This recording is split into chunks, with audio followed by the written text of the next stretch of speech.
Hi, I'm Gary. I'm a scuba instructor with Dive Pros in Pensacola, Florida. My typical day probably begins with meeting the students here at the dive shop.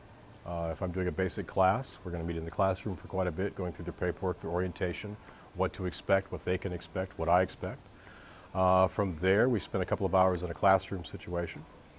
Then we move on to our confined water, our pool, on-site pool, and we're acclimating them and orientating them to the equipment and the skills that they're going to be performing that particular day. And then that's pretty much it for that day, for that class. And then I may meet with an advanced class or a master diver or a rescue class later in the afternoon and kind of go through their particular academics and pool work and what have you.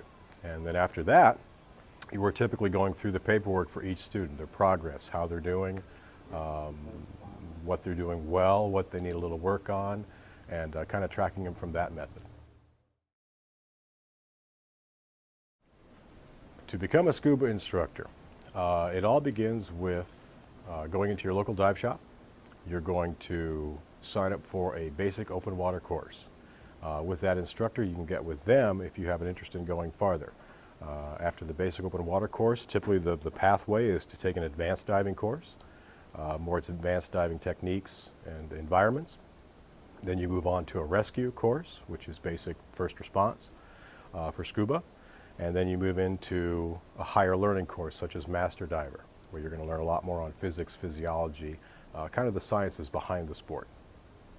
And then from there, you move into a leadership path. The first step is either assistant instructor or dive master.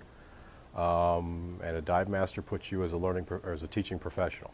And then you graduate from dive master, you go on to instructor, where you're actually teaching people how to do this sport.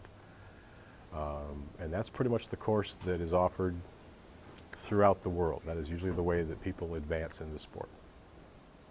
How long this process may take is up to each individual.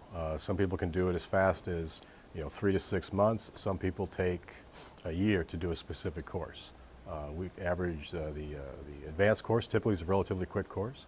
Rescue is relatively quick. Master diver is a little bit longer. And then dive master instructor, like I say, you're looking at probably several months, and I've had some candidates take up to a year. So it all depends on what you're willing to put into it as far as time and effort.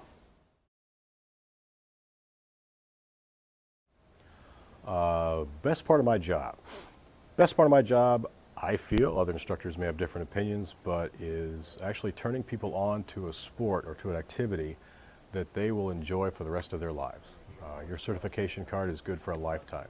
So it makes us more than happy. We have former students coming back from pictures of vacations and where they've been and the exciting things they've seen. That's the high of really turning people on and being a part of that. The bad part is a little dark.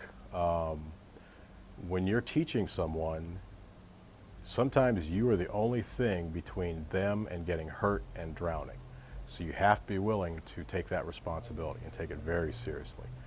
A bad day can get really, really bad, and the great days are really, really great. You have to be prepared for both. One other challenge of the job is the hours.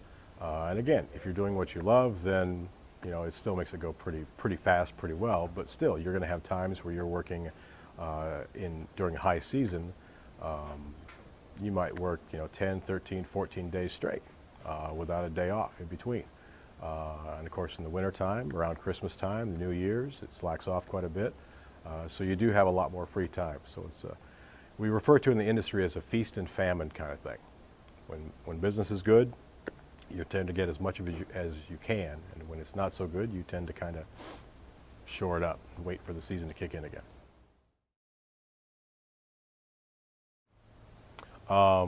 One thing, if you're thinking about this occupation, you should be ready for, and that is that the majority of the scuba instructors out there in the world don't do this full-time. They have other full-time jobs, and they do this nights and weekends. They're pretty much just augmenting their other income. There are those out there that do get lucky enough to do it full-time. I work for Dive Pros. I do teach full-time, but I also do other things around the shop. I'm the service manager working on repairing equipment, filling tanks, and pretty much doing whatever needs to be done. So You can do it full-time, but it's something that you really have to kind of get a little bit of luck in hooking up with a place, or move to the Caribbean, which there are worse things you could do.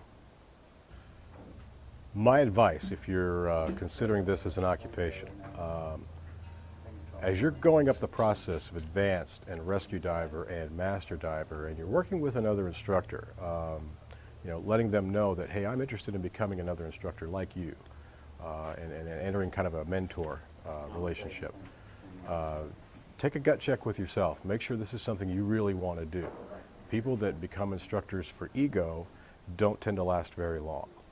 You have to enjoy working with people. You have to enjoy that process. That's what's going to give you some longevity. You also want to be, everyone's coming into class, first-timers, with a little bit of anxiety.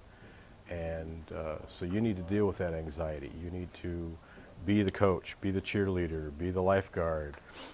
Help them as best you can to feel at ease in that process.